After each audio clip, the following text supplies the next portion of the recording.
Ukraine യുദ്ധം അവസാനിക്കുന്നവരെ ചൈനയ്ക്ക് മേൽ 50% മുതൽ 100% വരെ തീരുവ ഏർപ്പെടുത്തണമെന്നാണ് NATO north Atlantic treaty organisation രാജ്യങ്ങളോട് അമേരിക്കൻ പ്രസിഡന്റ് ട്രംപ് ആവശ്യപ്പെട്ടിരിക്കുന്നത്. കൂടുതൽ അമേരിക്കൻ ഉപരോധങ്ങൾക്ക് മുമ്പ് റഷ്യൻ എണ്ണയുടെ കാര്യത്തിൽ യൂറോപ്യൻ രാജ്യങ്ങൾ നടപടി സ്വീകരിക്കണമെന്നാണ് ട്രംപിന്റെ ആവശ്യം.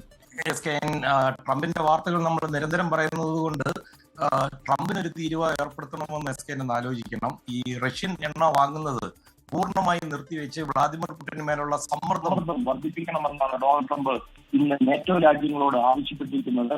ഇത്തരമൊരു നീക്കം ഉണ്ടായാൽ മാത്രമേ അമേരിക്ക കൂടുതൽ ഉപരോധങ്ങൾ റഷ്യയുടെ മേൽ ഏർപ്പെടുത്തൂ എന്നും പറയുന്നുണ്ട്. ചൈനയ്ക്ക് റഷ്യയുടെ മേൽ നല്ല നിയന്ത്രണമുണ്ട്, ഹോൾഡ് ഉണ്ട്.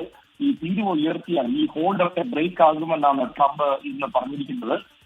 താൻ പറയുന്നത് അനുസരിച്ചാൽ ഈ യുദ്ധം വേഗം അവസാനിപ്പിക്കുവാൻ സാധിക്കുമെന്ന് ട്രംപ് അവകാശപ്പെടുകയും ചെയ്യുന്നുണ്ട്. കുറെ ജീവനുകൾ രക്ഷപ്പെടുത്തുവാൻ സാധിക്കും, അല്ലെങ്കിൽ അമേരിക്കയിൽ തന്റെയും സമയവും പണവും ഒക്കെ പാഴാക്കി കളയുകയാണെന്നാണ് ട്രംപ് പറഞ്ഞത്. റഷ്യക്കെതിരെ കൂടുതൽ US ഉപരോധങ്ങൾക്ക് മുമ്പ് റഷ്യൻ എണ്ണയുടെ കാര്യത്തിൽ നാറ്റോ രാജ്യങ്ങൾ നടപടി സ്വീകരിക്കണമെന്ന് ട്രംപ് ആവശ്യപ്പെട്ടു. റഷ്യൻ എണ്ണ വാങ്ങുന്ന ചൈനയ്ക്കെതിരെ 50 മുതൽ 100% വരെ തീരുവ നാറ്റോ ഏർപ്പെടുത്തണമെന്നാണ് ട്രംപ് ഇന്ന് ആവശ്യപ്പെട്ടിരിക്കുന്നത്.